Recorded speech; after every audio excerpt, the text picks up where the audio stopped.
চাঁদপুর পৌরবাসীর নিত্যদিনের এক ভোগান্তির নাম ব্যাটারি চালিত অটোরিকশা। লাইসেন্সবিহীন অদক্ষ চালকদের বেপরোয়া গতির কারণে সড়কে হরহামেশা ঘটছে দুর্ঘটনা। তবে শিগগিরই পৌর এলাকার চালকদের প্রশিক্ষণের ব্যবস্থা নেওয়ার কথা বলছে পৌর কর্তৃপক্ষ। চাঁদপুর পৌরসভার মির্জাপুর গ্রামের রাসেল গাজী ৫ বছর বিদেশ কাটিয়ে গেল বছর দেশে ফেরেন।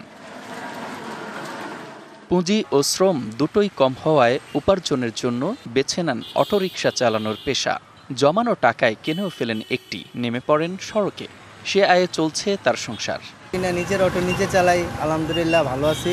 বাংলাদেশে আসছি, এখন যদি অটো ড্রাইভার হিসাবে যদি একটু প্রশিক্ষণ দেওয়া হয় তাহলে একটু ভালো হয়।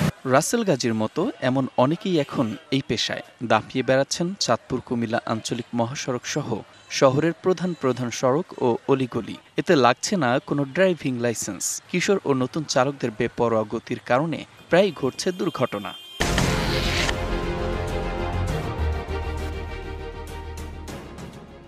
স্টারিং ধরতে পারে না, ধরতে পারে, ছোট ছোট বাচ্চারা গাড়ি চালায়, ওদের কোনো বয়স হয় না। প্রশিক্ষণ ব্যবস্থা করলে যারা নতুন অবস্থা হ্যাগুলো ভালো হতো, আমগুলো ভালো হতো, যাত্রী লাগে ভালো হতো। পৌর এলাকায় লাইসেন্সধারী ২৬২৬টি অটোরিকশা থাকলেও চলছে ৪,০০০-এরও বেশি। এতে সড়কে সৃষ্টি হচ্ছে বিশৃঙ্খলা। এদিকে চালকদের প্রশিক্ষণ দেওয়ার কথা জানালেন পৌর প্রশাসক। ন্যায় হোক, অন্যায় হোক, বৈধ হোক, অবৈধ হোক, যেহেতু তাদেরকে আপনি অনুমতি দিয়েছেন, কাজে সেই হিসাবে তাদেরকে একটা শৃঙ্খলার মধ্যে আনতে হলে তাদেরকে প্রশিক্ষণের আওতায় আনতেই হবে। চাঁদপুর পৌরসভাতে অনেক অটো এবং তারা অনেকেই প্রশিক্ষণ নাই, তাদের অনেকেই, সেই জন্য আমরা পৌরসভার পক্ষ থেকে একটা প্রশিক্ষণের আয়োজন করছি।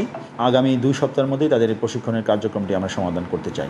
অটোরিকশার সংখ্যা কমিয়ে আনার পাশাপাশি চালকদের প্রশিক্ষণ ও সনদ বাধ্যতামূলক করলে সড়কে শৃঙ্খলা ফিরবে মনে করছেন স্থানীয়রা। DBC news desk.